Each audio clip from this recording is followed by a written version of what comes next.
मृत्यु के 47 दिन तक आत्मा के साथ क्या क्या होता है। नमस्कार दोस्तों, स्वागत है आपको हमारे और एक नया वीडियो। मृत्यु हम सबके जीवन का एक परम सत्य है, यानी जो भी इस धरती पर जन्म लिया है, सभी प्राणी को डोट कभी ना कभी एक दिन अवश्य ही इस लोक को छोड़कर जाना पड़ेगा। श्री कृष्ण ने भागवत गीता में कहा है कि आत्मा एक निश्चित अवधि पूर्ण होने के बाद एक शरीर को त्याग कर दूसरे शरीर धारण करने वाली तृतीय है। अर्थात जीवों का शरीर तो नश्वर होता है, जबकि आत्मा अजरमर होती है। दोस्तों, अब आप ये सोच रहे होंगे, अगर आत्मा अमर है तो किसी की मौत या फिर शरीर के नष्ट हो जाने के बाद आत्मा का क्या होता है।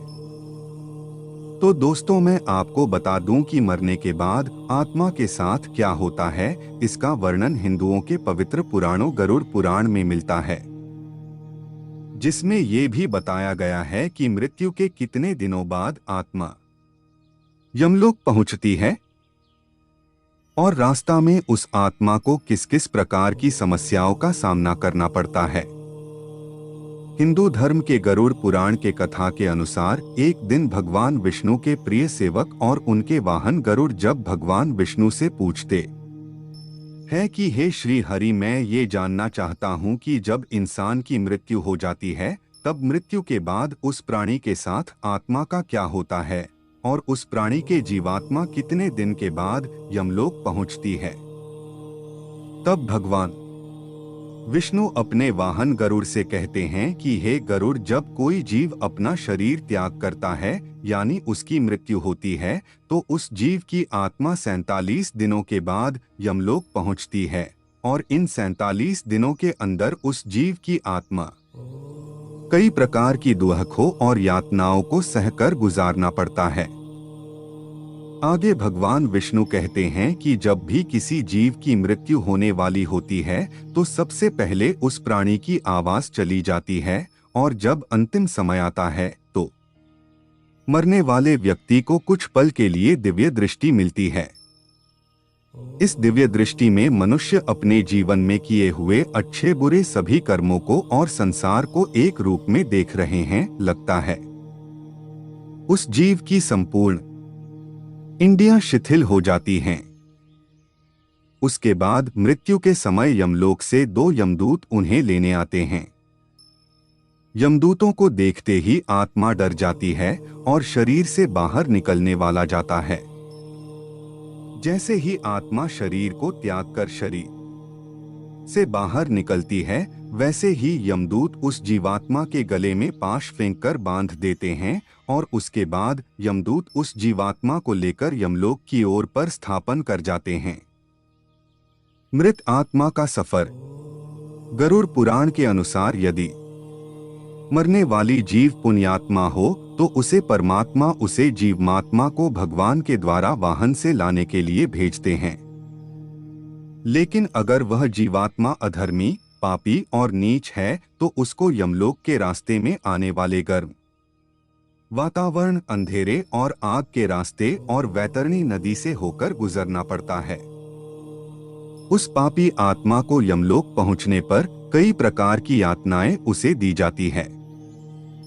फिर उसी दिन उस आत्मा को आकाश मार्ग से वापस उसी के घर में छोड़ दिया जाता है जिस घर में उसने अपना शरीर त्याग दिया था, ताकि उसके परिवार वाले रसोई में कर्म कर सके।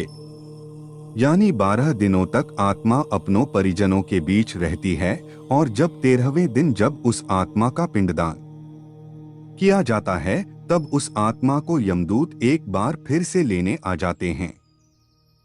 इसीलिए दोस्तों, हिंदू धर्म में ऐसा माना जाता है कि मनुष्य की मृत्यु के 10 दिन तक पिंडदान जरूर करना चाहिए। पिंडदान से सूक्ष्म शरीर को चलने की शक्ति मिलती है। फिर भी इसके बाद आत्मा का यमलोक तक का सफर कठिन होता है। उसके बाद शुरू होता है वैतरणी नदी को पार करने की यात्रा। अगर मनुष्य जीते जी गौदान किया जाएगा तो उसी गाय की पूंछ पकड़कर वह वैतरणी नदी पार करता है। अन्यथा इस नदी को पार करते समय भी पापी जीवात्मा को कई यातनाओं से होकर गुजरना पड़ता है। गरुड़ पुराण में वैतरणी नदी को गंगा नदी का रौद्र रूप कहा गया है। इस नदी से हमेशा आग की लपटें निकलती रहती है, जिसके कारणवश ये देखने में लाल दिखती है। इस नदी से गुजरते समय जीवात्मा को कई खतरनाक जीवों का दंश पड़ जाता है। इस नदी से गुजरते समय आत्मा को ऐसा महसूस हो रहा है जैसा माना जाता है जैसे कि कोई उसे इसमें डुबोना चाह रहा हो।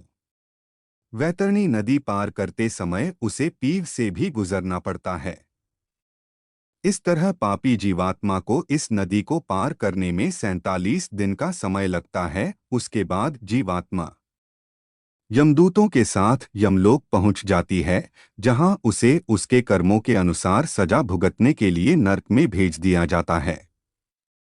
इसलिए दोस्तों, अगर आप मृत्यु के पश्चात इस तरह के कष्टों को नहीं भोगना चाहते हैं तो अपने जीवन काल में अच्छे कर्म करें, क्योंकि चाहे आप जिसके लिए भी जीवन भर बुरे कर्म करते हैं, ये याद रखिए कि मरने के बाद कष्टों को भोगने के लिए एक के साथ साथ वहाँ कोई नहीं होगा।